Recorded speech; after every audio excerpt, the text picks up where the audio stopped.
Hello friend, সবাই কেমন আছো? হ্যাঁ, বিগত 3 বছর বাদ আমি মায়াপুর গেছিলাম। ওই যে কথাতেই আছে, ভগবান না ডাকলে ভগবানের স্থানে যাওয়াটা ইম্পসিবল।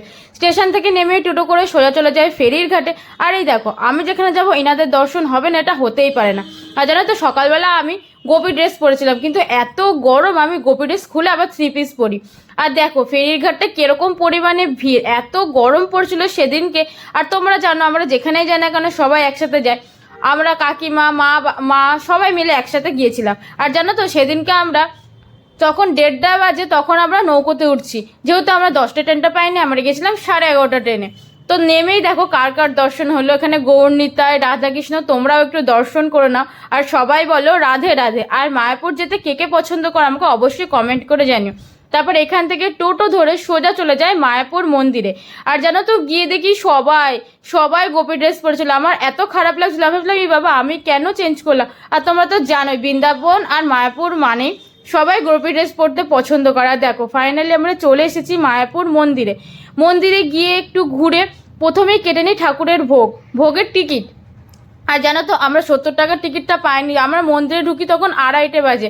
আমরা 50 টাকার টিকিটটা কাটি। টিকিট কেটে একটু এদিক ওদিক ঘুরে 3টা নাগাদ চলে যায় ঠাকুরের ভোগ ভোগ গ্রহণ করার জন্য।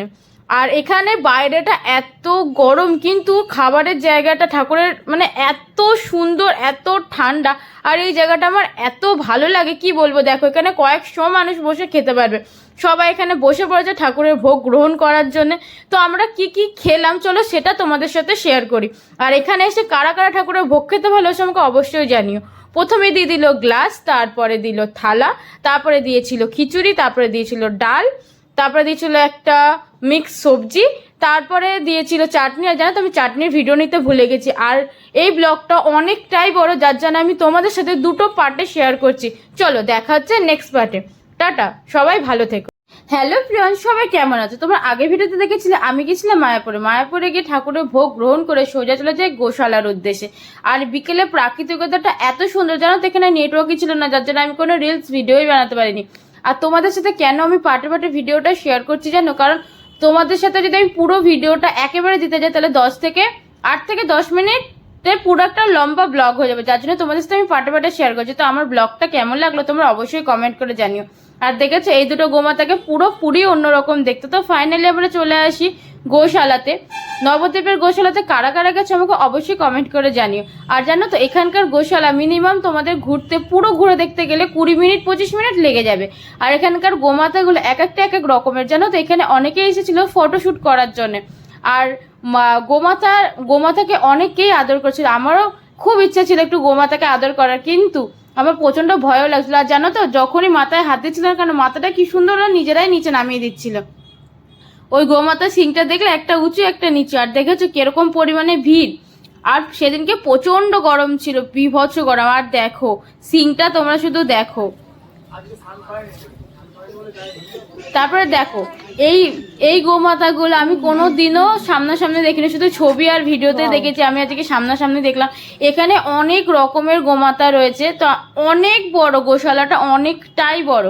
যারা গেছো তারা অবশ্যই জানবে। আর দেখো কার সাথে দেখা হয়ে গেল, ছোট্ট একটা পুচকু বাছুর। আমার এত আদর করতে ইচ্ছা করছিল। চলো টাটা, দেখ।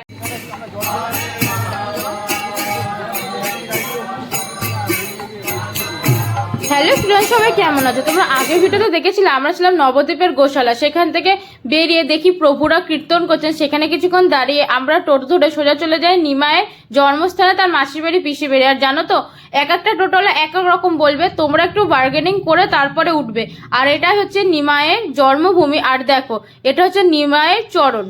এখানে কারা কারা এসেছে আমাকে অবশ্যই কমেন্ট করে জানিও। আর আমার ব্লগটা অনেকটাই বড়, যার জন্য তোমাদের সাথে আমি পার্টে পার্টে শেয়ার করি। দেখো আমি যেখানেই যাবো সেখানেই ভোলে বাবার দর্শন। হর হর শিব শম্ভু। তারপরে দেখো এখানে গৌরনিতাই ছিলেন, আরো অনেকেই ছিলেন, আমি সবার নাম আমি বলতে পারবো না। তারপর এখান থেকে সোজা চলে যাই আমরা তার মাসির বাড়িতে। আর তোমরা জানো আমরা যেখানেই যাই সবাই মিলে যায়। তো আমরা গেছিলাম মা, আমার কাকিমা, কাকা, দাদা, বৌমণি, ঢঙ্গি। এই দেখো এখানে সবাই রয়েছে। এবারে দুজনে আরো নিউ মেম্বার অ্যাড হয়েছে, দেখাচ্ছি তোমাদেরকে কে। আর দেখেছো ঢঙ্গি আলাদা ভাবে হাই করবে, ও তো ঢঙ্গি তোমার জানোই। আর এটা হচ্ছে আমার মাসি মেশো, নতুন আমাদের গ্রুপে অ্যাড হয়েছে। আর ইনি আর এটা হচ্ছে যে শ্যামকুণ্ড, জানো তো সবাই বলছিল শ্যামকুণ্ডের জল মাথায় দেওয়ার জন্য, তো আমরা নিচে যাই, নিচে গিয়ে জল মাথায় দিই। আর আমার ঢঙু ও হাঁপিয়ে গেছিল ঘুরতে ঘুরতে, যার জন্য ও শুয়ে পড়ে। আমি বললাম চ এবার যেতে হবে। আর এটা হচ্ছে যে শ্রী গোবর্ধন পর্বত, এখানে অনেকেই পরিক্রমা করছিলেন। আর এটা হচ্ছে যে রাধাকুণ্ড, এখানেও সবাই বলছিল রাধাকুণ্ডের জল মাথায় মাথায় নেওয়ার জন্য। তো ওখানে এত বড় বড় মাছ, এত বড় বড় মাছ রাধাকুণ্ডে। দেখো আমার ঢঙু বিস্কুট কিনে ওখানে বিস্কুট দিচ্ছিল, তাই ভাবলাম আমিও একটু ট্রাই করি। সত্যি এখানে অনেক বড় বড় মাছ, আর জায়গাটা এত সুন্দর, মানে মনে হচ্ছিল যেন বসেই থাকি বসেই থাকি। আর এই দেখো সে হচ্ছে গোবর্ধন পর্বত।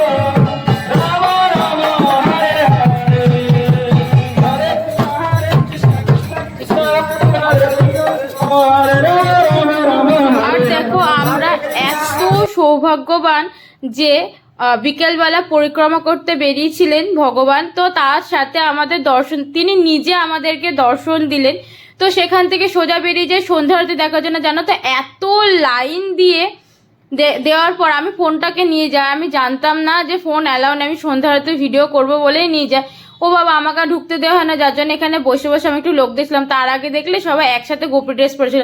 আর মায়াপুরে যেন 20 টাকার ফুচকা মাত্র 6টা, আমার জানা ছিল না, কিন্তু ফুচকাটা খুবই ভালো ছিল, পুরোপুরি নিরামিষ ফুচকা। তো সেখান থেকে সোজা বেরিয়ে টুকিটাকি জিনিসপত্র কিনে চলে যায় লঞ্চের ঘাটে। আর এত ভালো লাগছিল রাত্রিবেলা লঞ্চের ঘাটটা, চারিদিকটা এত আলো, এত সুন্দর। তো এখান থেকে নেমে আর দেখো কত সুন্দর লাগছে দেখতে, দেখেছো রাত্রি তখন 8টা মতো বাজে, তখনও কত ভিড়। ওখান থেকে সোজা টোটো ধরি। আর দেখবে একটা জিনিস, এই দেখো এটা হচ্ছে বাঁশের একটা বেড়া টাইপসের, আমার এত ভয় লাগছিল এখান থেকে যেতে, নিচটা পুরো জল। তো এখান থেকে টোটো ধরে সোজা চলে যায় স্টেশন। আমাদের 8:30টায় ট্রেন, দেখো 8:30 বাজে। তো চলো আমরা তারপরে ট্রেনে করে সোজা চলে আসি টিরবিনি, ওদেরকে টাটা করে দিই, দেখা হচ্ছে নেক্সট।